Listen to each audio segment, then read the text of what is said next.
आज हमारे साथ हैं डॉक्टर रामावतार शर्मा, जिनके पास है दशकों का चिकित्सकीय अनुभव और जो आज लेकर आए हैं एक ऐसा विषय जो हमारे शरीर की हर छोटी बड़ी प्रतिक्रिया को कंट्रोल करता है, हार्मोन्स का स्वास्थ्य और जीवंतता पर प्रभाव। डॉक्टर शर्मा बताते हैं हार्मोन्स हमारे शरीर के साइलेंट मैसेंजर्स होते हैं। नींद से लेकर मूड तक, एनर्जी से लेकर वेट तक और ग्रोथ से लेकर एजिंग तक, सब कुछ इन्हीं पर निर्भर करता है। लेकिन जब यही हार्मोन्स असंतुलित हो जाएं, तो बिना किसी साफ बीमारी के भी थकान, चिड़चिड़ापन, स्ट्रेस और हेल्थ इश्यूज शुरू हो जाते हैं। आज के इस स्पेशल एपिसोड में डॉक्टर शर्मा सरल भाषा में समझाएंगे हार्मोन्स क्या होते हैं और कैसे काम करते हैं, हार्मोनल इम्बैलेंस के आम संकेत और किन लाइफस्टाइल बदलावों से हम अपनी हेल्थ और वाइटैलिटी वापस पा सकते हैं। आज के इस स्पेशल एपिसोड में डॉक्टर शर्मा सरल भाषा में समझाएंगे हार्मोन्स क्या होते हैं और कैसे काम करते हैं, हार्मोनल इम्बैलेंस के आम संकेत और किन लाइफस्टाइल बदलावों से हम अपनी हेल्थ और वाइटैलिटी वापस पा सकते हैं। तो दोस्तों, अगर आप चाहते हैं एक बैलेंस्ड, एनर्जेटिक और एक्टिव लाइफ, तो आज का ये शो जरूर सुनिए, क्योंकि बात है हार्मोन्स की और जिंदगी की रफ्तार की।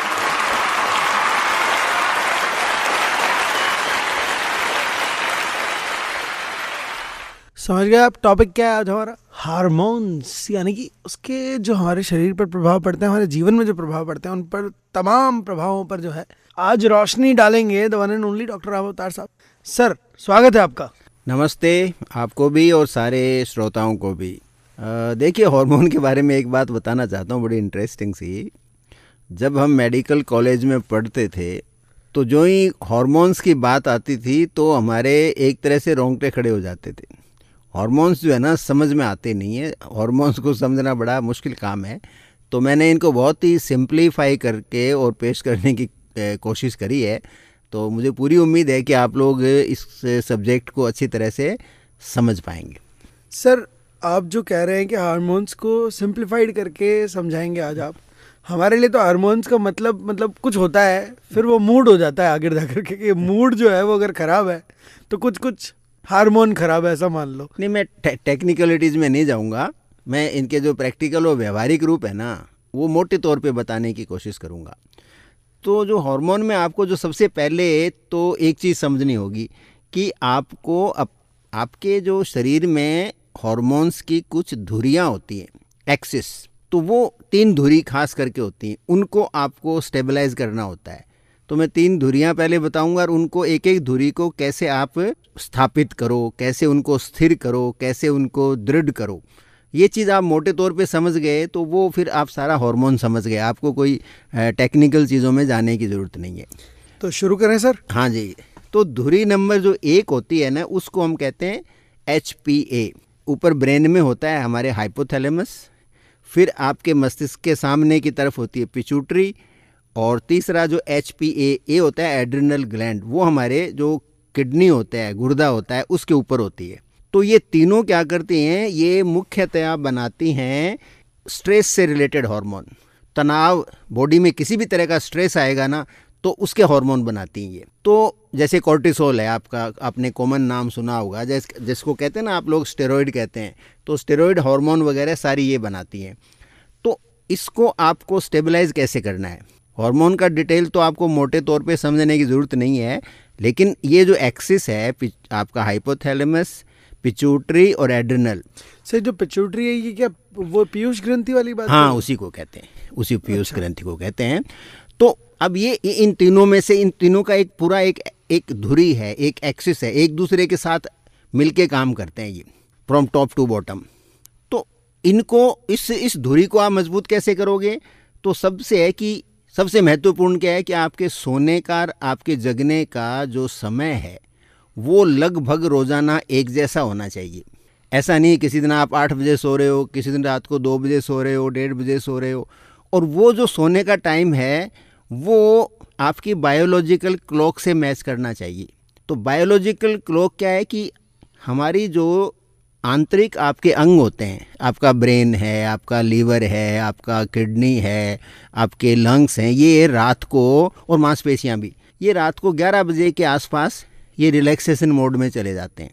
तो आपको 11 बजे के आसपास सो जाना चाहिए। कोशिश करो कि 10 से 11, मान लो 11:30 हो गए, बस बहुत है, उसके आसपास आप सो। और मॉर्निंग में ये करीब 4 से 5 के आसपास ये एक्टिवेट होते हैं वापस। तो आप 5 बजे के आसपास, 5, 6, 4, 5, 6 इसके बीच में आप उठो, उम्र के हिसाब से, टाइम के हिसाब से। तो आप एवरेज मानो तो जैसे 10 बजे और 5 बजे, 10 बजे या 6 बजे, उसके आसपास आप सोने का टाइम अपना ये रखो।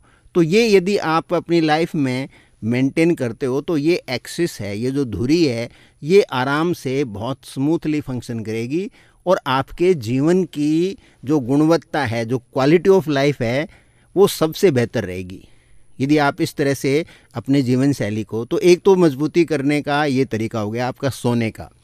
दूसरा जो होता है, हमारे शरीर में 2 सिस्टम अलग होते हैं, एक सिंपैथेटिक सिस्टम होता है, एक पैरासिम्पैथेटिक सिस्टम होता है। जो सिंपैथेटिक सिस्टम होता है ना, वो होता है फाइट और फ्लाइट। वो खतरे के लिए, कोई रिस्क, आपके रिस्क आए किसी भी तरह की, या कोई स्ट्रेस आए अचानक, कोई आपको ऐसे तुरंत कोई एक्शन लेना है भी, या तो आप उस चीज़ के लिए संघर्ष करो, और या आपको लगे कि यहाँ खतरा ज़्यादा है तो आप वहाँ से निकल जाओ। तो फाइट एंड फ्लाइट का ये होता है कि या तो आप संघर्ष करो या उस जगह से हट जाओ, अपने आप को मतलब सुरक्षित कैसे रखो। वो तो है सिंपैथेटिक सिस्टम। दूसरा होता है एक पैरासिम्पैथेटिक सिस्टम। पैरासिम्पैथेटिक सिस्टम क्या करता है, वो एक तो आपके डाइजेशन को इम्प्रूव करता है, आपके मन में, आपके शरीर में, आपके शरीर के अंगों में वो शांति पैदा करता है, कामनेस लाता है उसके अंदर। वो फिर क्या कि न्यूट्रिएंट वगैरह को प्रॉपर यूटिलाइज करता है, आपके हार्ट रेट है उसको स्लो डाउन करता है, आपकी ब्रीदिंग है उसको स्लो डाउन करता है। तो वो उस सिस्टम को आप एक्टिवेट करते रहो। तो उससे क्या, आपकी शरीर में बनावट होती है, शरीर में जो नव निर्माण होता है रोजाना जिसकी आवश्यकता है, उसके लिए पैरासिम्पैथेटिक सिस्टम का एक्टिव रहना जरूरी है। अब वो एक्टिव कैसे रखोगे आप एक तो ब्रीदिंग है वो स्लो ले, जैसे ना लंबे सांस जो कहते हैं ना, आप रेगुलरली आप लंबी ब्रीदिंग रखते हो, लंबे सांस लेते रहते हो, तो आपके मन में भी शांति रहती है और आपका शरीर बेहतर काम करता है। एक तो आप ये करो। और दूसरा, जैसे कुछ लोग ध्यान करते हैं, जैसे मेडिटेशन बहुत बढ़िया है। कुछ लोग जो पूजा करते हैं वो भी पैरासिम्पैथेटिक नर्वस सिस्टम को एक्टिवेट करती है, बशर्ते कि वो दिखावे वाली पूजा नहीं हो, डिवोशन वाली हो। ज़्यादातर लोग जैसे पूजा पाठ करते हैं तो दिखावा ज़्यादा करते हैं। तो रियल प्रेयर यदि करेंगे बिना दिखावे वाली, मन लगा के, चित्त को शांत करके, तो वो प्रेयर आपको हेल्प करती है। मेडिटेशन हेल्प करता है, जैसे मैंने बताया। इसके अलावा नेचर से एक्सपोजर आपका, जैसे लोग कहते हैं सुबह सुबह पार्क में घूमने जाया करो। जितना बड़ा पार्क है या आसपास कोई छोटा जंगल है या खेत हैं आसपास, आप उसके अंदर सुबह शाम आप यदि आधा पौन घंटे अच्छी तरह जाके वहाँ रिलैक्स करते हो, प्रकृति को देखते हो, तो उससे भी आपका पैरासिम्पैथेटिक नर्वस सिस्टम है वो एक्टिवेट होता है। तो बड़ा ये सिंपल सी ट्रिक है कि आपकी एक बड़ी एक्सेस जो कि आपकी लाइफ को पूरी तरह से कंट्रोल करती है, उसके लिए आपको कुछ भी नहीं करना। आपको सांस धीरे लेना है, आपको बाग बगीचे में घूमने जाना है, आपको कोई पूजा या मेडिटेशन करना है, आपको समय पे खाना खाना है, समय पर उठना है, बस आपका सारा काम हो गया। एक पूरी की पूरी एक्सेस है वो स्टेबलाइज हो गई। ये तो पहली एक्सेस है हमारी जी। अब हम जाते हैं दूसरी एक्सेस। वो क्या है, वही हाइपोथैलेमस, फिर पिट्यूटरी, पीयूष ग्रंथि और उसके बाद में थायराइड ग्रंथि। इसकी एक दूसरी एक्सेस है। अब इसको हमें स्टेबलाइज करना है। इसको स्टेबलाइज करना, एक तो भैया आपकी थायराइड है उसको न्यूट्रिशन पूरा मिले। थायराइड का क्या न्यूट्रिशन होता है, iodine, iron, zinc, selenium, potassium. तो ये सारे के सारे न्यूट्रिएंट आपको ध्यान रखें कि मेरे भोजन के अंदर ये सारे न्यूट्रिएंट मेरे को मिलते रहें, तो आपकी थायराइड तो उससे बेटर हो जाएगी। और इसके अलावा एक चीज़ इसके अंदर और होती है कि वो है कि आप, क्योंकि थायराइड एनर्जी से रिलेटेड है, तो आपको एडिक्वेट एनर्जी लेनी है। जैसे कई लोग आजकल कहते हैं, जैसे हम लोग कहते हैं कि कार्ब्स कम लो, कार्बोहाइड्रेट कम लो, तो कई एक्सट्रीम व्यू रखते हैं। वो कहते हैं हम खाएंगे नहीं कार्बोहाइड्रेट। तो बहुत कम कार्बोहाइड्रेट खाने से आपको इंस्टेंट एनर्जी नहीं मिलती, तो वो नहीं मिलती तो आपका थायराइड है वो डिसफंक्शन में चला जाएगा। तो पूरी आपकी जो दूसरी एक्सेस है उसका इम्बैलेंस है। आपको अपनी टोटल एनर्जी का 30% के आसपास कार्बोहाइड्रेट से लेना चाहिए। 30% के आसपास आप कार्बोहाइड्रेट से ले तो इमीडिएट नीड उससे हो जाती है। और इसके लिए क्या चाहिए, आपको बहुत ज़्यादा फास्ट नहीं करना चाहिए, बहुत ज़्यादा एक्सट्रीम कार्ब्स को कट नहीं करना चाहिए, सिंपल कार्ब्स कम कर दो। सिंपल का मतलब होता है चीनी है, गुड़ है, शक्कर है, जिसमें चीनी सबसे ख़राब होती है, फिर थोड़ा शक्कर और उसके बाद में गुड़ रिलेटिवली कम नुकसान करता है। तो एक सिंपल कार्ब कम ले और कॉम्प्लेक्स कार्ब ले। कॉम्प्लेक्स कार्ब कहाँ मिलेंगे आपको जैसे फलों में मिलते हैं, वेजिटेबल्स के अंदर मिलेंगे, तो वो कार्ब्स आप लेते रहो, तो उससे आपको नुकसान भी नहीं होगा और आपका जो थायराइड फंक्शन है वो प्रॉपर करता रहेगा। बस दोस्तों, आप शनिवार का 2 बजे वाला ये शो कभी मिस नहीं कर सकते हैं, क्योंकि इतनी कमाल की बातें रामावतार सर हमें बताते हैं।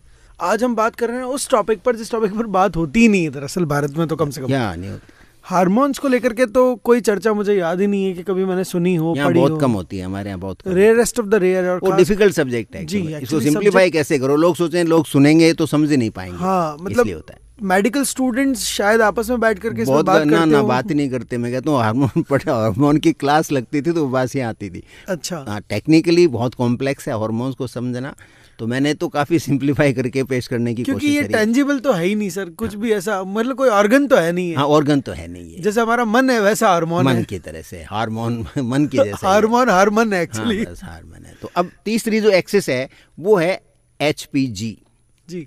तो अगेन वही हाइपोथैलेमस, पिट्यूटरी और नीचे हैं गोनेड्स। अच्छा, जो हमारे प्रजनन अंग होते हैं, जैसे मेल के अंदर टेस्टिस है और फीमेल के अंदर ओवरी है, वहाँ भी हार्मोन बनते हैं जी। तो उसी से हमारे जीवन का जो है ना रिप्रोडक्शन होता है, नए नए जीव धरती पे पैदा होते हैं। तो ये HPG एक्सिस की वजह से होते हैं। ठीक है। तो इसके अंदर जैसे मेल के अंदर जो डोमिनेंट हार्मोन होता है वो होता है टेस्टोस्टेरोन, और थोड़ा सा उसमें ईस्ट्रोजन भी होता है जो फीमेल हार्मोन मानते हैं लोग। और फीमेल के अंदर डोमिनेंट हार्मोन होते हैं वो ईस्ट्रोजन, और जब तक वो माँ बनने की क्षमता रखती है जब तक प्रोजेस्टेरोन, और थोड़ा सा उनमें टेस्टोस्टेरोन भी होता है। तो इसमें तो मेल और फीमेल में हार्मोन में थोड़ा ही फर्क है, डोमिनेंट कौन सा करता है। यदि टेस्टोस्टेरोन डोमिनेंट करता है तो मेल है, ईस्ट्रोजन डोमिनेंट करता है तो फीमेल है। तो ये एक बेसिक है। अब इस हार्मोन, ये जो हार्मोन्स हैं इनको, ये भी बड़ा इंपॉर्टेंट है, आज के टाइम में तो बहुत ही इंपॉर्टेंट हो गया है, क्योंकि आजकल ये देखा गया है कि इनफर्टिलिटी बहुत बढ़ रही है, संतानहीनता बहुत बढ़ रही है। मेरा अगला सवाल ही यही था। हाँ, संतानहीनता बहुत बढ़ रही है। तो वो उसमें क्योंकि ये जो HPG एक्सेस है वो बड़ी कमज़ोर होती जा रही है लाइफस्टाइल की वजह से। और क्या होता है उसमें, इसको मजबूत कैसे करोगे आप इस एक्सिस को? एक तो यहाँ एनर्जी पूरी चाहिए, आपको पर्याप्त मात्रा में एनर्जी चाहिए, और एनर्जी बेटर एनर्जी चाहिए। आजकल जो यंगस्टर हैं वो सारे के सारे आप देखिए कि मैदे वाली चीज़ें खाते हैं और कार्ब्स डोमिनेंट खाते हैं और फास्ट फूड ज़्यादा काम में लेने लगे। टाइमिंग कुछ है ही नहीं, रात को 2 बजे भी खाना मंगा के खा रहे हैं, रात को 4 बजे भी खाना मंगा के खा रहे हैं, और दिन में मर्जी है जब 5 बजे तो लंच ले रहे हैं। तो उस सब की वजह से उठने का, सोने का, जैसे वर्क फ्रॉम होम हो गया है लोगों का, तो न कोई सोने का मतलब है न कोई जगने का कोई समय है। तो उसकी वजह से जो HPG है बहुत इफेक्ट हो रही है उसकी वजह से, और न तो ओवम बन रहे हैं और न जो स्पर्म की क्वालिटी है मेल के अंदर वो बहुत कम हो गई है। और मतलब कई बार तो लोग इतना डर रहे हैं कि 500-700 साल बाद में यदि यही हालत रही तो इंसान धरती से गायब हो सकता है। ह्यूमन रेस है वो एक्सटिंक्शन के आसपास जा सकती है। सर, ऐसा मैंने अभी एक जगह पढ़ा भी था कि धीरे धीरे जो रेट है हमारी ह्यूमन रेट, वैसे पॉपुलेशन तो बढ़ती जा रही है, वो अलग विषय है, पर प्रजनन की जो क्षमता है, ग्रोथ रेट कम हो रही है, उसकी ग्रोथ रेट कहीं रिप्रोडक्शन जो है ना वो कम हो रहा है। ऐसा मतलब मैंने पढ़ा तो मुझे लगा नहीं, एक सामान्य व्यक्ति जब इस तरह की बात को पढ़ता है तो उसको लगता है कि ये गलत फैक्ट हो सकता है क्योंकि जनता तो इतनी बढ़ रही है आसपास। नहीं, वो बढ़ तो इसलिए कि ऑलरेडी संख्या ज्यादा है ना। हाँ भाई, हम भारत में 140 करोड़ हैं। जी जी। तो मान लो 70 करोड़ कपल हो गए या 20 करोड़ कपल हो गए, तो 20 करोड़ तो एक बच्चा तो कर ही सकते हैं ना। तो 20 करोड़ तो पॉपुलेशन बढ़ गई ना, तो आपको संख्या तो बहुत लगेगी जी। पर वो रिप्रोडक्शन मान लो आप 2 लोग हैं, फिर एक बच्चा पैदा हो रहा है, हाँ, तो फिर 2 मरेंगे तो एक ही हुआ ना आगे, तो फिर प्रोडक्शन का डिक्लाइन होता है। हाँ, तो वो तरह से उन्होंने उसको, और एक स्टेज देंगे इसमें एक और होता है, स्पर्म काउंट इसलिए इंपॉर्टेंट है, या फीमेल में जो ओवम की क्वालिटी है वो इसलिए इंपॉर्टेंट है। यदि ये डिक्लाइन होते हैं तो फिर बच्चे होते ही नहीं है, और बहुत बड़े स्तर पे होती है ये। और एक क्रिटिकल लेवल है कि इससे कम ओवम होंगे तो महिला मां नहीं बन सकती, इससे कम स्पर्म काउंट होगी तो ये फादर नहीं बन सकता। उसकी एक क्रिटिकल लिमिट है, और हम उस क्रिटिकल लिमिट के आसपास ही चल रहे हैं मेजोरिटी में इस समय। सर वैसे जज तो नहीं करना चाहिए इस बात को, पर ये बात थोड़ी सी अलग स्तर पर जाती है। पहले मतलब ज़माने में 10-10, 12-12 बच्चे हुआ करते थे, एक सामान्य बात थी इतने बच्चों का होना, तो किसी भी परिवार में हमने देखा ही है। राजाओं के भी बहुत सारे पुत्र हुआ करते थे, राजा तो एक ही था, रानियाँ बहुत सारी हुआ करती हो सकती थी, क्योंकि उनको फिर सामंत बनाना होता था, अपना राज बहुत लंबा चौड़ा होता था बचाने के लिए। बात ठीक है, समझ में आती है। अब एक बच्चा होने में भी समस्याएं ज़्यादा आ रही हैं। हम पिछले कई समय से देख रहे हैं कि IVF टेक्नोलॉजी जो है उसका मार्केट जो है वो मार्केट कैप अरबों खरबों रुपए तक पहुंच गया है, तेजी से बढ़ रहा है। तो इसमें मतलब अगर आज के इस एपिसोड से कम आज के शो से जो नए बच्चे हैं जो बड़े हो रहे हैं, या जो पेरेंट्स हैं जैसे, वो भी अगर समझें और अपने बच्चों को ठीक से खान पान की तरफ ले जाएं या उनका शेड्यूल ठीक कर दें अगर, तो उससे फ़र्क पड़ेगा इस बात से, मतलब अगर अभी से तैयारी कर लें तो। हाँ, तो उसी कह रहा हूँ ना, उसी पे आ रहा हूँ मैं। जो HPG एक्सेस है उसको स्ट्रेंथन करना है। अब उसको आप स्ट्रेंथन कैसे करोगे, तो उसमें एक तो मैंने कहा एनर्जी, बेटर क्वालिटी की एनर्जी आपके फूड में आनी चाहिए, पहला तो ये है। और दूसरा उसमें है कि अगेन जो वही बात आई जो पहले कहा मैंने, स्लीप की क्वालिटी बहुत इंपॉर्टेंट है। आप कितनी गहरी नींद लेते हो, नींद में हमारी एक डेप्थ ऑफ नींद की एक वेव आती है, डेल्टा वेव। तो आपकी डेल्टा वेव कितनी डीप जाती है, कितनी बड़ी बनती है, वो बड़ा इंपॉर्टेंट है। यानी आपको गहरी नींद, सिंपल लैंग्वेज में कहें तो आपको अच्छी गहरी नींद कितनी देर में आती है। आप सोए नहीं और नींद आई नहीं, बहुत अच्छी बात है। और आप फिर 7 घंटे बाद में यदि आप उठते हो, बीच में आपको उठना नहीं पड़ता, इट मीन्स आपकी नींद की क्वालिटी बहुत अच्छी है। ये बात लागू होती है बिलो 60 वाले लोगों के लिए। 60 साल के बाद में थोड़ा चेंज आ जाता है हार्मोन के अंदर। तो ये सारी बातें प्रेफरेबली बिलो 60 की एज वालों के लिए मैं कह रहा हूँ। और तीसरी है इंसुलिन आपके शरीर पर कितनी प्रभावशाली है। यानी जब हम इंसुलिन लेते हैं तो इंसुलिन का मुख्य काम क्या है, मैं थोड़ा सा समझा देता हूँ आज। हमारे खून में हर समय करीब 5 ग्राम ग्लूकोज घूमता रहता है। वो ग्लूकोज रक्त से आपकी हर एक कोशिका के अंदर तक पहुंचना चाहिए। तो रक्त से ग्लूकोज को कोशिका में पहुंचाने का काम इंसुलिन करती है, और उसी की वजह से हम जिंदा रहते हैं। यदि वो इंसुलिन नहीं हो तो चंद घंटों में हमारी मृत्यु हो सकती है। इंसुलिन ज़रूरत से ज़्यादा हो तो चंद मिनटों में भी हमारी मृत्यु हो सकती है, क्योंकि वो सारा का सारा जो है ना ग्लूकोज निकल जाएगा और एनर्जी का फ्लड हो जाएगा, शरीर की हाइपोग्लाइसीमिया होकर शरीर की जान निकल जाएगी, क्योंकि ग्लूकोज मिलेगा ही नहीं। वो पुराना ग्लूकोज अंदर चला जाएगा और नया मिलेगा नहीं, तो सारी कोशिकाएं मर जाएंगी। तो वो तो बहुत जल्दी, मतलब घंटों के अंदर ही मृत्यु हो सकती है यदि ब्लड शुगर बहुत लो चली जाए तो इंसुलिन यदि बहुत ज़्यादा चली जाए तो इंसुलिन की संवेदनशीलता, सेंसिटिविटी बनी रहनी चाहिए, ऑप्टिमम लेवल पे बनी रहनी चाहिए। ये इम्पॉर्टेंट है।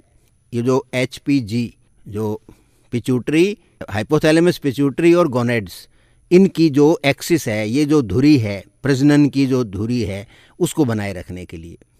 तो अब हम बात करेंगे, जैसे यहीं इसी समय कर लें कि इंसुलिन सेंसिटिविटी को कैसे बढ़ाएं, हम कैसे इसको बेटर करें। ये एक इम्पॉर्टेंट सा टॉपिक है, बहुत इम्पॉर्टेंट टॉपिक। तो इसमें बड़ी सिंपल सी बात बताना चाहूँगा मैं। आप भोजन पे जब बैठो तो जहाँ लगे कि ये सोर्स ऑफ प्रोटीन है, उसको पहले उपयोग में लो। जैसे हमारे यहाँ क्या होता है, खाना खाने बैठते हैं, जैसे मान लो आपने इन जनरल देखा है, खास करके आप बीकानेर, चूरू, जोधपुर के बेल्ट में यदि मिठाई है तो पहले मीठा खाएंगे लोग, और फिर बाद में दाल वगैरह, रोटी वगैरह, पनीर, वो बाद में खाएंगे। ये बिल्कुल अनसाइंटिफिक है। प्रोटीन पहले जाना चाहिए। आपको यदि इंसुलिन से को बेटर फंक्शनिंग करनी है, आपको एक बहुत अच्छी हेल्दी, खास करके आपके मस्तिष्क का आपको बेटर विकास करना है, तो जो लोग मीठा पहले खाते हैं वो कभी बड़े साइंटिस्ट बने हों, ये अनयूजुअल है। ये बड़े लेखक बने हों, ये अनयूजुअल है। वो मोटा काम तो कर सकते हैं, उनकी थॉट है ना वो ग्रोस रहेगी, फाइनर थॉट उनके बस की बात नहीं है। तो जो सोसाइटी खाने मिठाई से पहले शुरू करती है ना, वो सदा मोटी बातें करेंगे इन जनरल। मैं किसी को ब्लेम नहीं दे रहा हूँ, लेकिन ये ऑब्जर्वेशन है। इसलिए आप खाना खाओ, मीठा खाओ, मना नहीं कर रहे हैं, मीठे के शौकीन हो तो प्रोटीन पहले खाइए। और ठीक है, हमारी परंपरा एक अलग चीज़ है, विज्ञान अलग चीज़ है। हमें कोई चीज़ समझ में आए तो हमें बदलने की क्षमता रखनी चाहिए। आपको पनीर खाना है तो पहले आप पनीर खाइए, पहले आप दाल वगैरह खाइए, और लास्ट के अंदर स्वीट डिश लीजिए खाना खाने के एंड में। ये साइंटिफिक है। दोस्तों बहुत सारी बातें आपको अखर रही होंगी, पर दवाइयाँ कड़वी ही होती है, अब क्या करें। हाँ, सत्य तो कड़वा ही होता है। हाँ, सत्य तो कड़वा ही होता है। अब जो है मिठाई बाद में खानी है, याद रख लो एकदम। मतलब कैसे याद रखा तुमने कि हेलमेट पहन के नहीं गए तो चालान कट जाएगा, क्योंकि वो डंडा लेके खड़ा है ना बीच में पुलिस वाला। हाँ, तो इसलिए अब सिंपल सी चीज है, डुएबल है, ऐसा नहीं है, इसमें जिद की बात नहीं है कोई। खाना है, मिठाई खाएंगे मगर प्रोटीन के बाद खाएंगे, ऐसा याद रखना। प्रोटीन, कार्ब्स है ना, वो प्रोटीन के बाद में आने चाहिए। दूसरा क्या होता है कि ये जो फ्रीक्वेंट खाना है ना, आप किसी के घर गए, वो चाय के साथ कुछ न कुछ 2-4 बिस्किट रख देंगे, पकौड़ी रख देंगे, नहीं भाई साहब घर की बनी हुई चीज़ है तो खाइए, ये तो खाइए, वो बहुत गड़बड़ काम है। घर में भी आप खाली बैठे हो तो फ़ौरन कह देते हो कुछ बना के लाओ, कुछ खिलाओ। खाने का एक रूटीन होना चाहिए, आपकी बॉडी को उसी में ढालने की कोशिश कीजिए। 1-2 महीने प्रयास करेंगे तो आदत हो जाएगी। आपका प्रिंसिपल मील 2 ही टाइम होना चाहिए। आफ्टरनून में कोई हल्का सा फ्रूट ले लिया और अर्ली मॉर्निंग में लाइट सा ब्रेकफास्ट ले लिया। इंडिया के लिए बता रहा हूँ, खास करके नॉर्दर्न इंडिया की जो लाइफस्टाइल है उसको देखते हुए। अदरवाइज़ कुछ लोग ये कहते हैं भी ब्रेकफास्ट प्रिंसिपल मील कर दो, थोड़ा सा लंच ले लो, थोड़ा सा डिनर ले लो, वो भी कर सकते हो। लेकिन प्रिंसिपल जो बड़े मील्स है ना, वो 2 ही होने चाहिए, या तो ब्रेकफास्ट हैवी, डिनर लाइट, और लंच है वो ठीक ठीक सा, ऐसे करो।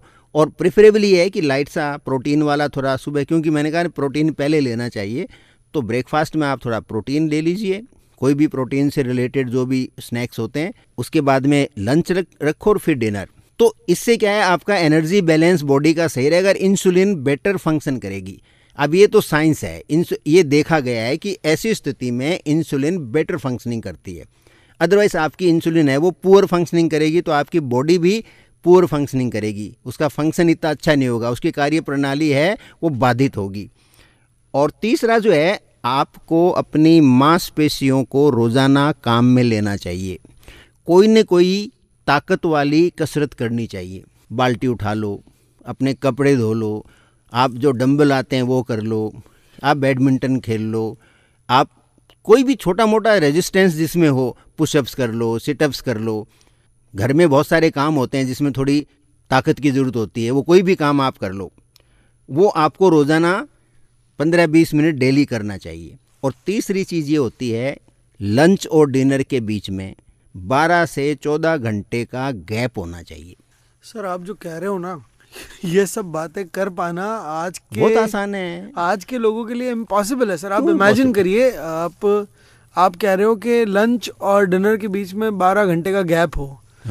8 बजे भागता है आदमी ऑफिस की तरफ, 9 बजे उसको पहुंच के रिपोर्टिंग करनी है। आजकल तो वो अंगूठे वाला सिस्टम और हो गया है, तो 9 बजे उसने रिपोर्ट करी है, अब वो जाएगा, फाइलें उठाएगा, बहुत सारा काम ऑलरेडी है, ठीक है। फिर साहब बुला लेंगे मीटिंग में उसको अंदर, फिर पता नहीं कब छोड़ेंगे, फिर और बहुत सारे बर्डन की फाइलें लेकर के आएगा, फिर वो थोड़ी देर चाय पिएगा।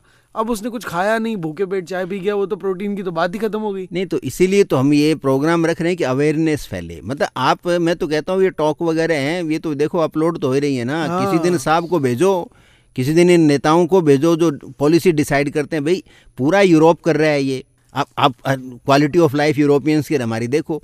तो दोस्तों एक्चुअली मैंने ये सवाल साहब से इसीलिए हमारे तो जागरूकता पैदा करना है। साहब से सवाल डॉक्टर साहब से पूछने का एक ही कारण था कि देखो आपकी तरफ से ये सवाल पूछा था मैंने, दरअसल आपको याद दिलाने के लिए कि मत करो ऐसा अपने साथ। सुबह उठते ही तुम लोग जो है पता नहीं क्या, रात भर 3 बजे जब तक नाक पे फोन आकर नहीं गिर जाता तब तक देखते रहते। हाँ, बस वो गड़बड़ है, तो ये नहीं करना है। हालांकि मैं भी ये करता हूँ, अब मैं नहीं करूंगा, डॉक्टर साहब ने डरा दिया। नहीं, उसका बताऊं आपको मैं, सोने से 90 मिनट पहले आपको फ़ोन बंद कर देना चाहिए, तब आपको डेल्टा वेव बनेगी आपकी नींद में, वरना डेल्टा वेव नहीं बनेगी। सोने से 90 मिनट पहले आपको सारे इलेक्ट्रॉनिक गैजेट हैं, टीवी है या मोबाइल है, वो बंद करना चाहिए। तब वो मैं कह दूँ डीप स्लीप तब आएगी, तब आपको लाइफ का आनंद आएगा। होता क्या है, लाइफ का आनंद हमने लिया नहीं, इसलिए हम सोचते हैं ये तो संभव नहीं है। हम क्या करते हैं, पैसे में ढूंढते हैं, कार के अंदर ढूंढते हैं। इसलिए तो ये दुनिया में रिश्वतखोरी बढ़ रही है, लोगों में अंदर की खुशी नहीं है।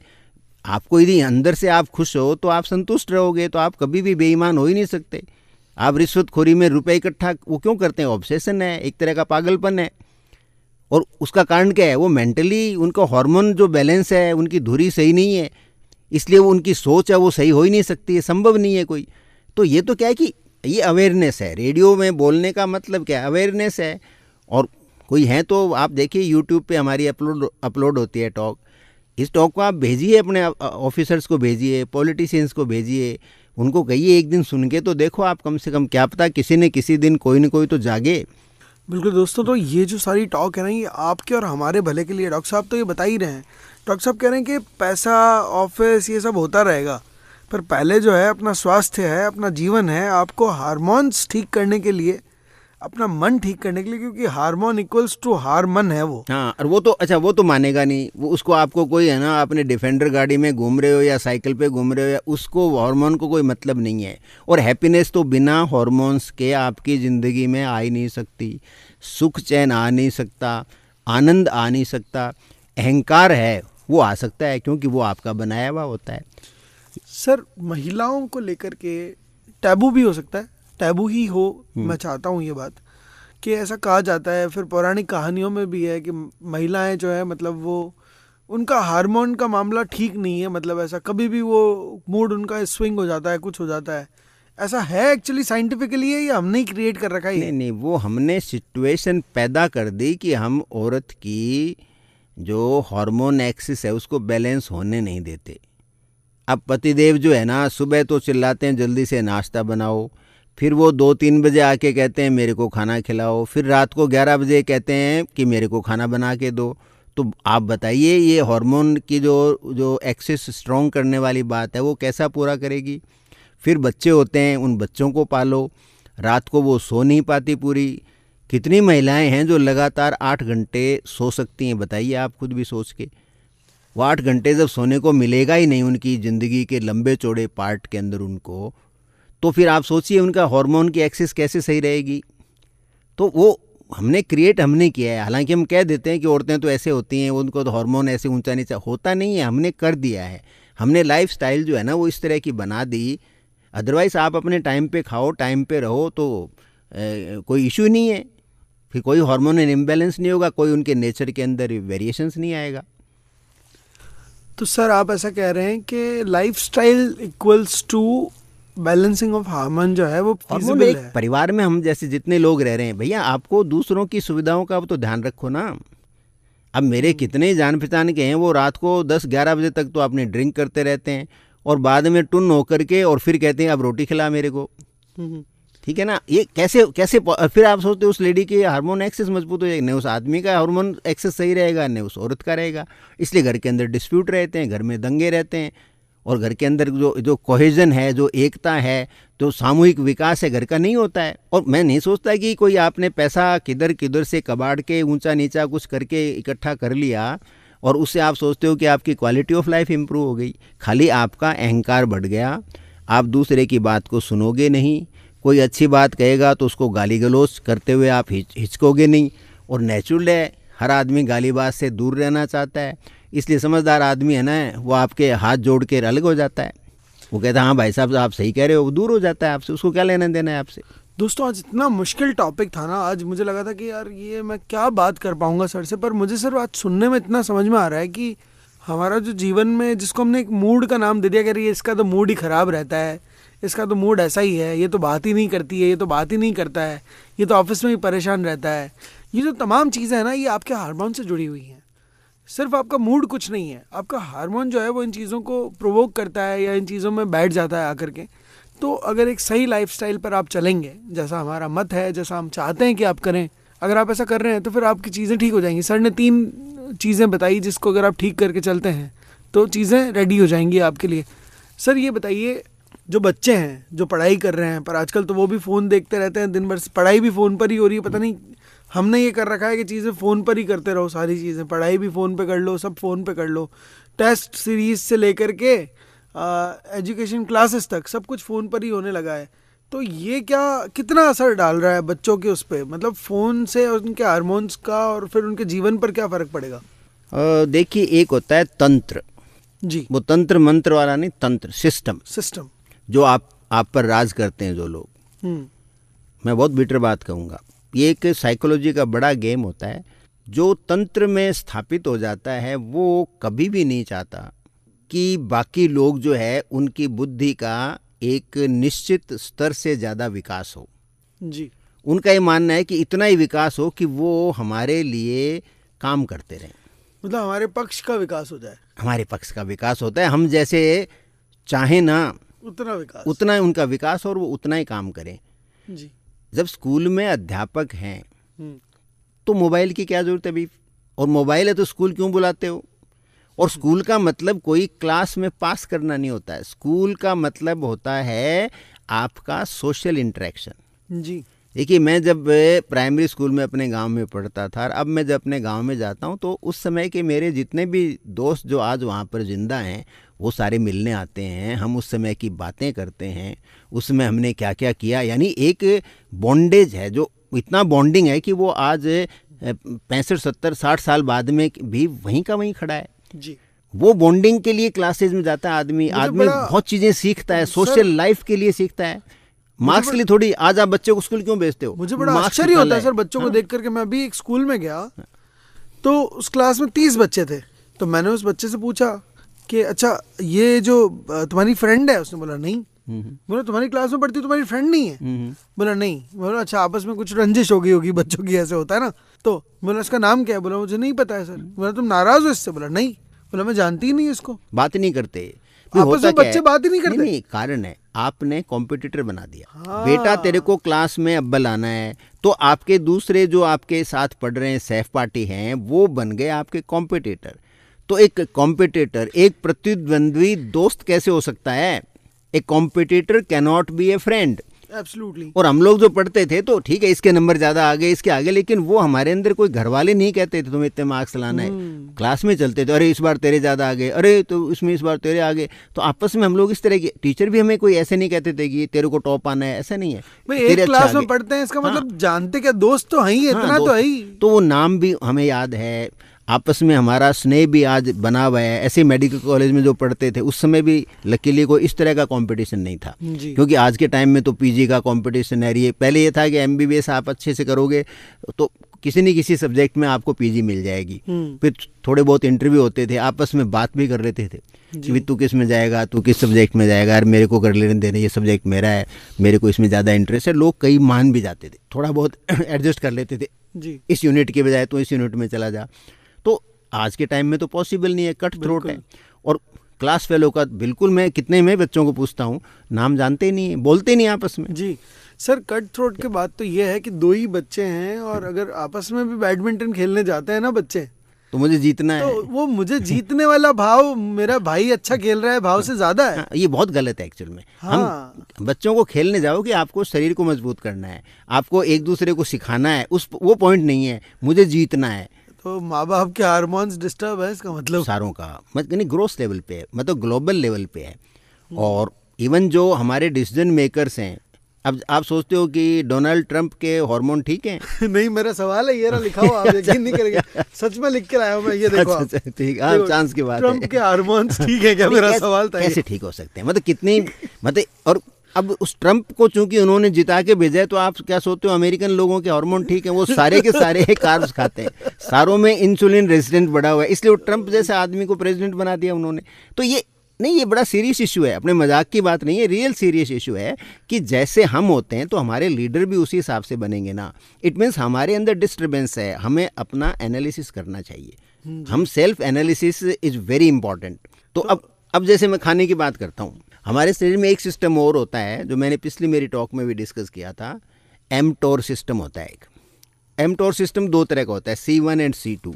तो C1 क्या करता है, वो आपके न्यूट्रिएंट को देखता है, एंजाइम सिस्टम है वो। तो जो ही उसको लगे कि खूब सारा खाने को आ रहा है मेरे, तो वो क्या करता है, कोशिकाएं बनानी शुरू कर देता है। तरह तरह की जो कोशिकाएं हैं ना, नई कोशिका भी बनाता है, लेकिन पुरानी कोशिकाओं को मरने भी नहीं देता, उनको और बड़ा कर देता है, उनकी ग्रोथ होने लग जाती है। तो जो कोशिकाओं की जब ग्रोथ होती है तो वहाँ पर रैपिड ग्रोथ में कुछ एक्सीडेंट भी होते हैं। और उस एक्सीडेंट का, जैसे अपने कार तेज चलाएंगे, बहुत सारी कारें, तो नेचुरली कोई ना कोई कार तो भिड़ेगी ना। उसी तरह से यदि कोशिकाओं की रैपिड ग्रोथ होती है तो कोई न कोई कोशिकाओं का के अंदर ऐसे चेंज आते हैं कि वो कैंसर में कन्वर्ट हो जाती है। इसलिए एक्स्ट्रा एनर्जी, आवश्यकता से अधिक कार्बोहाइड्रेट, आवश्यकता से अधिक मीठी चीज़ें, आवश्यकता से अधिक अल्कोहल, क्योंकि बहुत एनर्जी होती है, आवश्यकता से अधिक कैलोरीज ये आप लेते हो तो आप में कैंसर होने की संभावनाएं बढ़ जाती हैं। अति सर्वत्र वर्जिते वाला फॉर्मूला जो है हाँ, वो, इसलिए एमटोर C1 और हमें चाहिए, एमटोर C1 हमें ज़रूरत भी है, क्योंकि वरना ग्रोथ कैसे होगी। लेकिन बैलेंस चाहिए, उसको चेक करने के लिए नेचर ने क्या बनाया, एमटोर C2 बनाया है। C2 क्या करता है कि वो तब एक्टिवेट होता है जब बीच में आपके इनटेक का डिप हो, खाने का डिप हो, कैलोरी है वो अचानक कम हो जाए, तो उसको लगता है कि शरीर के अंदर कैलोरी की कमी पड़ गई, एनर्जी कम पड़ गई, तो मैं क्या करूं। तो वो क्या करता है, जो बूढ़ी कोशिकाएं हैं, जो ओल्डर हैं, उनको मार देता है, और मार के उसमें जो काम की चीज़ें वो तो निकाल देता है, बाकी को वो शरीर लीवर में भेज देता है। लीवर से वो शरीर में हमारे किसी न किसी रूप में बाहर निकल जाती हैं और नई कोशिकाएं बनेंगी। अब नेचुरल जो नई कोशिका है वो युवा कोशिका है, तो वो बूढ़ी कोशिका से बेटर काम करेगी, तो आपका शरीर बेटर फंक्शनिंग करेगा। सर तो नहीं, उसके लिए बताऊं आपको, उसके लिए क्या करना है, वो जो मैंने बताया 12 घंटे का गैप होना चाहिए, और आप में बीच में एनर्जी की, कैलोरीज की आपके शरीर में डेफिशिएंसी क्रिएट होना चाहिए। इसको इंटरमिटेंट फास्टिंग कहते हैं। इंटरमिटेंट फास्टिंग मोटे तौर पे 2 तरीके से होती है। मोटे तौर पे, मैं कोई ज़्यादा वो लंबी वाली इंटरमिटेंट की बात नहीं कर रहा हूँ कि फिर आप 18 घंटे कुछ नहीं खाएंगे, 20 घंटे कुछ नहीं खाएंगे, ऐसा नहीं है। 10 से 12, 12-15 घंटे का, 12 घंटा, 14 घंटा, 11 घंटा, इतना आप गैप दे दो लंच एंड डिनर के बीच में। तो उसमें जो बूढ़ी कोशिकाएं हैं आपके शरीर के अंदर, एजिड कोशिकाएं हैं, वो कोशिकाएं हट जाएंगी और उसकी जगह नई कोशिका बन जाएगी। तो आपकी बॉडी में एजिंग कम होगी, आपके जो सेलुलर लेवल पे वो वृद्धावस्था नहीं आएगी। आप 70 साल में 60 साल जैसे, 55 साल जैसे फंक्शन करने की क्षमता रख सकते हो, ये बिल्कुल संभव है। कितने साल जिएंगे वो बात नहीं है, किस तरह से जिएंगे वो इम्पोर्टेंट है। जीने मरने का कोई नहीं जानता, देखो कोई आदमी कभी भी मर सकता है, बात करते करते आदमी की जान निकल सकती है, लेकिन जो आप क्वालिटी ऑफ लाइफ जियोगे वो इम्पॉर्टेंट है, एफिशिएंटली कितना जियोगे। दूसरा, हार्मोन को बैलेंस करने का एक तरीका और है, उसको स्पिरिचुअल लेवल पे जाऊंगा आपको, आपकी स्पिरिट। देखिए, गिवर बनो।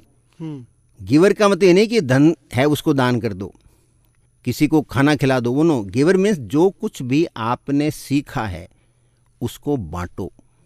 आप किसी भी फील्ड में हो, आप एक दुकानदार हो तो किसी को, आपके दुकान पे जो आदमी काम करता है उसको इतना सबल तो बनाओ कि आपके जाने के बाद में वो अपनी दुकान खोलने का सोच सके, उसका इतना अनुभव तो पैदा करो। जो गुरु है ना वो बताओ आप एक स्टेज पे जो भी जिस फील्ड में आपका नॉलेज है ना उसको गिव बैक करो।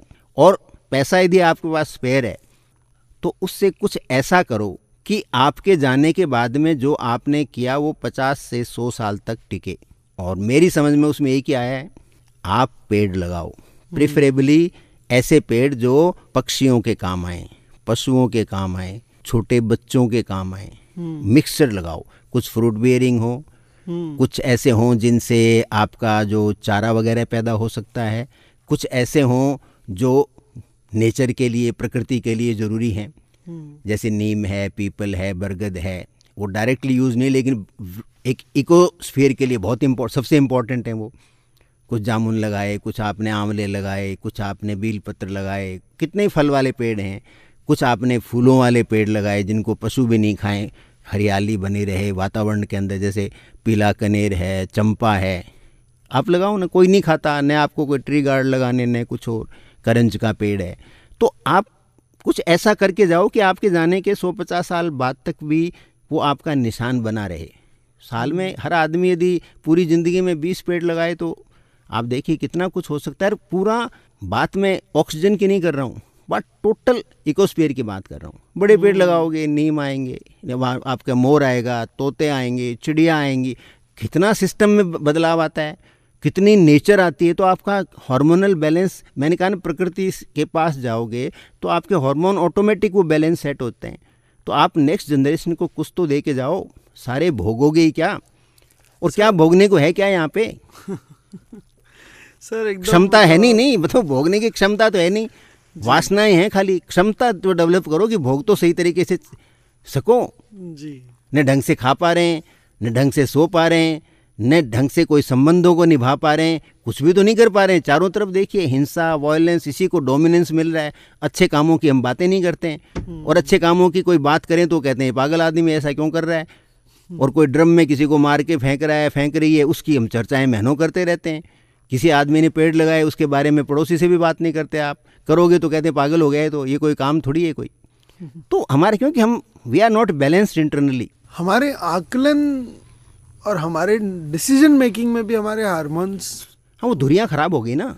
हाँ। भी आप देखिए, धुरी खराब होने से मैं किसी को व्यक्ति को इसमें ब्लेम नहीं देता हूँ, मेरा ही मानना है। मैं तो क्या साइंटिफिक एनालिसिस करता हूँ, जी जी। तो उसमें ये आता है कि धुरी खराब है।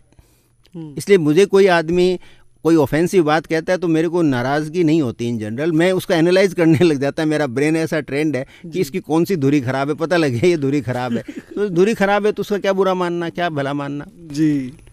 तो निर्णय की क्षमताओं में भी फर्क आता है। बहुत एग्रेसिव हो जाता है आदमी कई बार निर्णय लेने में, गुस्से में कर लेता है चीज़ें। नहीं, गुस्सा तो एंगर आएगा ना। हाँ। भाई एंगर में बताऊँ आपको, कार्ब्स होते हैं जो ये फास्ट फूड है और मिठाइयाँ वगैरह, ये लोग गुस्से ज़्यादा होते हैं। इनको टाइम पे खाना नहीं मिले तो वो थाली फेंक देते हैं। गुस्सा बहुत आता है, देखना आप। जी। आपको मैं कहता हूँ कि मांसाहारी को इतना गुस्सा नहीं आता जितना शाकाहारी, खास करके जो मीठा ज़्यादा खाते हैं उन कार्बोहारी को आता है। कार्बोहारी को आता है उनको बहुत गुस्सा आता है। कभी भी देख लेना अपने घरों में, देखो आप, तो उनकी तुनक मिजाजी ज़्यादा होती है। 5 मिनट भी खाना नहीं मिले तो चिल्लाने लग जाते हैं। कार्बोहारियों, ये तुम्हारे बारे में बात हो रही है, सुन लो जरा कान खोल के। हाँ। एक्स्ट्रा कार्ब खाने वाले, हाँ। क्विक कार्ब, जो मैंने कहा सिंपल कार्ब। जी। जो कॉम्प्लेक्स कार्ब खाए उनको कोई दिक्कत नहीं है, हाँ। पेट भरा रहता है उनका, खाली नहीं होता। जी। सिंपल कार्ब में वो क्या आधा घंटा में, 1 घंटा में डाइजेस्ट हो जाते हैं। हाँ सर, ये एक बात मैं आपसे करना भी चाहता था। अब कार्ब्स की बात हो ही गई है और हार्मोन्स पे इसका फर्क पड़ता है, तो टॉपिक से भी नहीं भटकेंगे अपन। जैसे मान लीजिए किसी जगह का बर्गर खाया किसी ने, तो उसको आधे 1 घंटे बाद फिर से भूख लग जाएगी। हाँ, वो डाइजेस्ट हो गए क्विकली। सिंपल कार्ब है उसमें सारा। पर आपने खाया 1 या 2 सेव, हाँ। तब आपका दिमाग कहता है अब नहीं खाना। हाँ, वो उसमें अब क्या, मेरे को मन नहीं कर रहा खाने करता। उसमें बहुत वो फाइबर बहुत होता है ना जी। इन्यूइन करके एक फाइबर होता है उसमें, सोल्यूबल फाइबर। जबान जब तक बर्गर आया ही नहीं था, किसी ने बच्चे ने बर्गर देखा ही नहीं था, तब तक उसकी इच्छा होती ही नहीं थी। हाँ, नहीं कि होती बर्गर थी। खाऊंगा मैं। तो सेव इम्पोर्टेंट होता था उसके लिए। पर क्या हुआ कि बर्गर दिखा दिया गया। नहीं, उसका पीछे एक साइंस है, हार्मोन है उसके पीछे। हाँ। एक्चुअल में क्या होता है कि कार्ब्स होते हैं ना, मीठा जी। या सिंपल कार्ब, ये आपके ब्रेन के उसी भाग को स्टिमुलेट करते हैं जिसको शराब स्टिमुलेट करती है। ओहो। तो जैसे आपको शराब का नशा हो जाता है, वैसे इसका भी हो जाता है। इसका भी नशा होता है। फ़र्क क्या है कि शराब वाला नशा बहुत तेज़ी से होता है, तो आदमी का जो व्यवहार है वो थोड़ा अलग हो जाता है, गुस्से वो बहकने लग जाता है। इसमें बहकते नहीं है, लेकिन वो उस टाइम पे नहीं मिले। जैसे आप जो बच्चे कहते हैं बर्गर खाऊंगा और आप उसको नहीं खिलाओगे तो वो रोएगा, चिल्लाएगा, चीज़ें फेंक देगा, तोड़ देगा, वो कर देगा। ऐसे मीठा वाले को खाने को मीठा नहीं दोगे तो रात को फ्रिज खोल के भटकता रहेगा आदमी, उसको नींद नहीं आती है। जैसे शराबी को शराब रात को नहीं मिले तो नींद नहीं आती, तो उसको भी नींद नहीं आती है। तो सेम ये ब्रेन के सेम एमआरआई, जो आजकल तो एमआरआई आ गई, लाइव एमआरआई, तो ब्रेन का वही पार्ट एक्टिवेट होता है। उसको हम कैसे पता करते हैं? एक होती है लाइव एमआरआई। आपको जैसे मान लो शराबी को शराब दी तो ब्रेन के कौन से पार्ट में रेड लाइट जली, उस एमआरआई में आ जाता है। वो कौन सा पार्ट है, उसमें एनर्जी का फ्लो होने लग जाता है। वो उसका कलर्ड जो एमआरआई से उसका विजन दिखने लग जाता है कि ये पार्ट एक्टिवेट हुआ है। ऐसे मीठे वाले को दिया तो उसका कौन सा पार्ट, तो ये देखा गया है कि दोनों में ब्रेन का एक ही पार्ट काम करता है, सेम पार्ट में एक्टिविटी होती है। इट मीन्स एडिक्शन दोनों का ही होता है, उसकी सिवियरिटी दोनों में अलग अलग है। अल्कोहल में बहुत तेजी से होता है, इसमें थोड़ा स्लोली होता है, इतना ही फर्क है। पर कार्ब्स जो है वो बुरा असर डालते हैं अगर वो फास्ट वाले कार्ब्स हैं। सिंपल कार्ब, हाँ, सिंपल कार्ब, फास्ट, हाँ, मतलब कॉम्प्लेक्स कार्ब में इतना दिक्कत नहीं है, सिंपल कार्ब का हम जाते हैं। जैसे हाँ, उसमें चीनी की बनी हुई चीज, खास करके उसमें जो है ना सुगरी या सुगरी सिरप और ख़राब होती हैं। सर ये किसी का दिल अचानक से टूट जाता है, किसी को लव एट फर्स्ट साइट हो जाता है, ये जेंजी वाला जो मामला है ये तो सालों से होते आ रहा है। हालांकि इसमें भी हार्मोन्स वाला मैटर चलता है क्या? इसमें होता तो हार्मोन्स ही है, हार्मोन का बैलेंस सही नहीं होता। अच्छा। क्योंकि अदरवाइज तो होता क्या है कि फर्स्ट साइट पे लव तो हो नहीं सकता। देखो, love is a deeper feeling, इसमें तो वर्षों लगते हैं। कई बार आपको इंसानों से प्यार तब होता है कि मुझको मुझसे छीन कर पत्थर बना दिया, जब मैं नहीं रहा हूँ तो पूजा गया हूँ मैं। वाह। तो उसको हम तब याद करते हैं जो चला जाता है। ज़्यादातर प्यार डेवलप होने में बहुत टाइम लगता है, इसको रियल हम लव कहते हैं। वो तो ये होता है जो आप कह रहे हो ऑब्सेशन होता है। ऑब्सेशन होता है कि चीज़ों को, जैसे आप एक कार को पाने की आपकी हार्दिक इच्छा होती है, वैसे किसी व्यक्ति को पाने की आपकी इच्छा होती है, उसको कंट्रोल करने की आपकी इच्छा होती है। हार्मोन्स का मैटर है क्या ये? हार्मोन्स का सिग्निफिकेंट रोल होता है। सिग्निफिकेंट इसमें हार्मोन और एक न्यूरोट्रांसमीटर्स भी होते हैं, उनका ज़्यादा रोल होता है इसके। पर हार्मोन काम करता है, सिग्निफिकेंटली काम करता है। तो यार दोस्तों, एक बात तो हमें समझ में आ गई कि अगर आपने ये अपनी धुरियाँ ठीक नहीं करी ना, तो आप इस धुरी के हिसाब से नहीं घूम पाओगे। इस दुनिया में जो लोग जो आपको घुमाना चाहेंगे फिर उस तरह से घुमाते रहेंगे आपको। तो अगर आपको अपने निर्णय खुद लेने हैं, अगर आपको चाहिए कि आप सही चीज़ों पर चलें, सही चीज़ों पर आगे बढ़ें, तो फिर आपको जो सर ने बताया वो तमाम बातें आपको करनी ही पड़ेंगी। अभी हमारे पास में कुछ आखिर का एक समय है सर, तो वो सारी बातें जो आप बताना चाहते हैं मैं हैंड ओवर कर रहा हूँ सर को माइक, क्योंकि इतना मुश्किल विषय है ना कि बहुत सारे सवाल पूछकर मैं डिस्ट्रैक्शन नहीं पैदा करना चाहता था इस टॉक के अंदर। मैंने वही ज़रूरी सवाल पूछे जो बहुत इंपॉर्टेंट लगे मुझे। तो सर प्लीज़ आप एक बार सबको एक बार जो आप कहना चाहते हैं, क्योंकि ये विषय बार बार आता नहीं है और बहुत कम ही लोग होंगे जो इस विषय पर हमने मतलब काफ़ी लंबी चर्चा हुई नहीं है कभी किसी से इस बारे में। देखिए, एक तो हार्मोन्स का खासियत होती है, ये शरीर में इनको ऑसिलेशन चाहिए। जैसे समुद्र में लहरें उठती हैं और गिरती हैं ना, वैसे ही हार्मोन्स को हमारे शरीर में लहरें पैदा होनी चाहिए, तब हार्मोन आपका ऑप्टिमली फंक्शन करते हैं। यानी एक चीज़ की कमी हो फिर वो आ जाए, फिर उसके बहुत आए तो फिर उसकी कमी हो, तो ये फ्लक्चुएशन होना चाहिए, तो हार्मोन बेटर फंक्शनिंग करते हैं।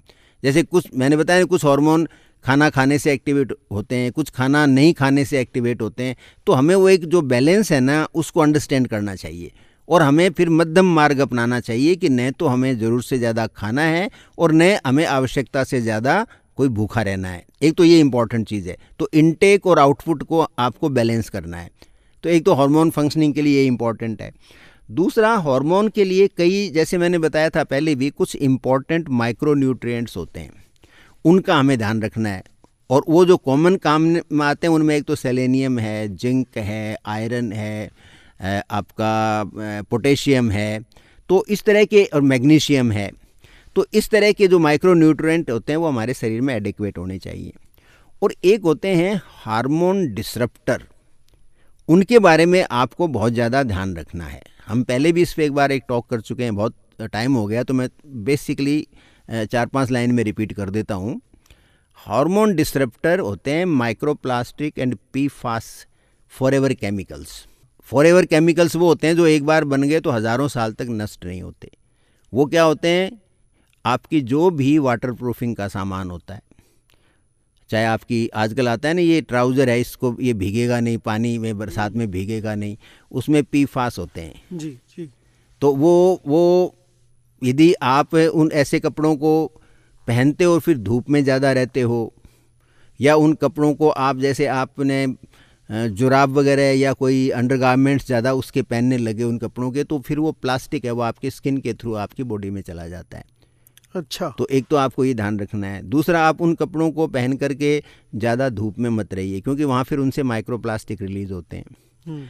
एक आजकल जैसे डिओ वगैरह जो होते हैं, जितनी फ्रेगरेंसेज होती हैं, तो इनका यूज़ मिनिमम करना चाहिए, क्योंकि फ्रेगरेंस के अंदर, सब के अंदर माइक्रोप्लास्टिक्स या फिर वो PFAS सब्सटेंस जैसे होते हैं। सर्दियों में नहा लो भाई, ये डिओ लगा काम मत चलाओ। देखो सर क्या कह रहे हैं, सुनो ज़रा। तो ये आपके ये हार्मोन को डिसरप्ट करते हैं। और इसके अलावा आपको, जैसे हम शादियों में जाते हैं या पार्टियों में जाते हैं, तो ये आजकल एक वो गिलास चला है कि साहब ये तो पेपर का गिलास है, लेकिन उसके अंदर कोटिंग होती है वो प्लास्टिक की होती है। तो वो यदि आप में गर्म आपने कॉफ़ी, चाय या दूध डाला तो फ़ौरन वो उसमें कन्वर्ट है। तो आपने एक टॉक बताई भी थी मुझे, इसमें आपने कहा था कि सिकोरा मंगवाया था आपने। हाँ, तो इसमें कोशिश करो कि आप सिकोरा या ऐसी कोई चीज़ को यूज़ करो। धीरे धीरे प्रयास होगा तो 5-10 साल के अंदर ये परंपरा है वो मजबूत हो जाएगी। अदरवाइज हम स्वीकार करते रहेंगे तो चीज़ हटेगी नहीं। सर, चरक संहिता जो है हमारी, उसमें भी कहीं हार्मोन्स को लेकर के, बैलेंसिंग को लेकर के कोई जिक्र है इस तरह का? देखो, चरक संहिता मैंने पढ़ी नहीं, लेकिन नेचुरल थिंकर थे तो वो तो सदियों से, पुराने टाइम में वो हार्मोन नाम नहीं है, कुछ और लेते होंगे भी, कोई शरीर के अंदर कुछ परिवर्तन होता है, कुछ और होता है। क्योंकि आजकल जो इंटरप्रिटेशन तो कैसे कर लेते हैं, तो चरक संहिता मैंने तो पढ़ी नहीं, और उस समय हार्मोन तो नहीं है, लेकिन वो समझते तो होंगे ही। ऐसा नहीं है कि ज्ञानी लोग पहले नहीं थे, ज्ञानी तो सब जगह थे। उसमें नॉलेज था, वो कुछ लिमिटेड लोगों के पास था, आज वाइड स्प्रेड है। और नॉलेज तो सदा ग्रो होता है। आप ये मानो कि साहब हमारे यहाँ 4000 साल पहले उतना ही ज्ञान था जितना आज है, तो वो तो देखिए कोई ऐसे इंसानों से मैं कोई बहस नहीं करना चाहूँगा। विज्ञान है, ये लगातार प्रोग्रेस होता रहा है। पुराने लोग भी वैज्ञानिक थे, आज भी वैज्ञानिक हैं। क्षेत्र बदल जाता है, विज्ञान का डेवलपमेंट का तरीका बदल जाता है, बताने का तरीका बदल जाता है। बाकी विज्ञान तो जानवरों में भी होता है, वो भी शिकार को कैसे पकड़ते हैं उनका आप देखो तो आपको पता लगेगा कि पूरी साइंस है उसके पीछे। बिल्कुल। शेर भी हैं तो एक ही शिकार को मारते हैं, जबकि वो 500 हिरन दौड़ रहे हैं, सबको थोड़ी मारते हैं। 10 शेर हैं, एक कोई मारेंगे। मैं एक आर्टिकल पढ़ रहा था, चींटियों का एक जो है पूरा टाउन निकला। टाउन नहीं, वर्ल्ड की सबसे बड़ी बस्ती चींटियों की है, इंसानों से बड़ी। और वो बस्ती मैं बताता हूँ, वो पूरे तो स्पेन के अंदर, पूरी इटली के अंदर, और वो पूरा आधे यूरोप के अंदर ज़मीन से करीब 10 या 11 मीटर नीचे है जी। और उसको वो वहाँ की गवर्नमेंट ने शायद नियम बना रखा है, उस एरिया को देख करके वहाँ बिल्डिंग नहीं बना सकते, उन्होंने प्रिजर्व कर रखा है उसको। वो सैकड़ों क्या हज़ारों माइल्स के अंदर है वो दैट आई नो। बहुत बड़ा वो एक घर है चींटियों का, पूरा मतलब एक अपना विशाल दुनिया है। तो बुद्धि तो सब में होती है, तो हमारे पूर्वजों में भी बुद्धि, हम कैसे कह सकते हैं बुद्धि नहीं थी। वो साइंटिस्ट थे, अपना अपना लेवल होता है, उस समय के हिसाब से तो होगा ना। सर जैसे साइकोलॉजिकल डिसऑर्डर्स होते हैं कई बार, आपका तो खुद का गाना है केमिकल लोचा है, हम बजाते रहते हैं यहाँ पर। और साइकोलॉजिकल डिसऑर्डर्स हो गए, हार्मोनिकल डिसऑर्डर्स हो गए, हीमोग्लोबिन के इश्यूज हो गए, ब्लड को लेकर के इश्यूज हो गए, WBC हो गया, RBC हो गया। आपसे सुन कर इतनी बातें हमको तभी तो मैंने आयरन बताया ना, आयरन की कम होगा तो ये जो तमाम चीजें हैं ये मिलकर के फिर मतलब हमारी बॉडी को कंट्रोल कर रही हैं, या बॉडी को हमारे मतलब हमारे हाथ से ले जा रही हैं कहीं और। नहीं, हमारे हाथ से ले जा रहे हैं, क्योंकि बॉडी तो केमिकल कंपोजिशन तो है ना। हाँ। पूरी बॉडी है क्या, केमिकल कंपोजिशन है भी। और it is just like our computer. भी कंप्यूटर बना तो मेटल का है, सारा का सारा तरह तरह के मटेरियल है, उनसे बना है। सोना चांदी सब कुछ है इसके अंदर, तरह तरह के हैं, थोड़ी थोड़ी मात्रा के अंदर। और फिर उसका इंटरप्रिटेशन है, वो उनका जो सॉफ्टवेयर है, जो हमारे शरीर में जो हार्डवेयर है, वो तो धरती पे जो जितने भी तत्व हैं उन्हीं से बना हुआ होता है। और फिर इसके अंदर एक सॉफ्टवेयर और है, वो सॉफ्टवेयर है ना, वो हमारे बस में है उसको मैनेज करना, और उसी को हम लगातार समझते हैं और उसी को मैनेज करने की कोशिश करते हैं। और जैसे आप अपने फ़ोन की या अपने कंप्यूटर की देखभाल करते हो, उनकी सर्विस करते हो, वो गिर नहीं जाएं, वो हीटेड नहीं हो जाएं, उनका टेम्परेचर ज़्यादा नहीं हो रहा हो, ओवर यूज़ नहीं हो रहा हो, वो पड़ा अंडर यूज़ नहीं हुआ, उसको अपडेट करते हैं। Same is with our body. तो हमें बॉडी को भी अपडेट करना पड़ेगा, हमारा नॉलेज भी समय के साथ अपडेट होता है।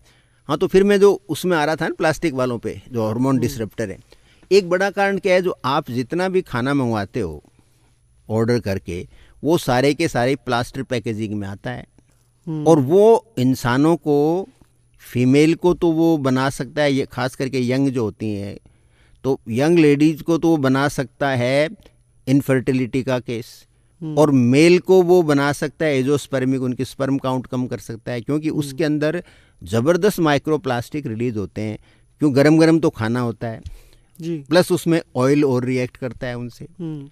बहुत बार हम देखते हैं अचार आता है प्लास्टिक के डब्बों में आता है, मार्केट से खरीदते हैं, उसमें भी और प्लास्टिक से, और उसके अंदर ऑयल होता है, फर्मेंटेशन होगा उसके अंदर, तो उसमें प्लास्टिक भी मिक्स होता है।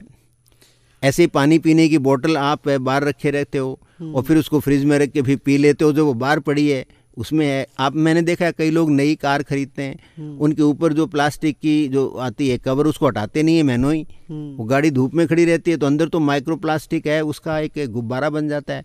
आप जो ही अंदर घुसते हो, वो सांस के साथ आपके अंदर जा रहे हैं, धीरे धीरे धीरे धीरे धीरे धीरे आपकी बॉडी डैमेज हो जाती है, आपका स्वभाव बदल जाता है, आपके शरीर में वीकनेस आने लग जाती है, आप डॉक्टरों के चक्कर काटते रहते हो। बड़े बड़े अस्पताल बना दिए आप लोगों ने, कंट्रीब्यूट कर करके अपने को बीमार करोगे।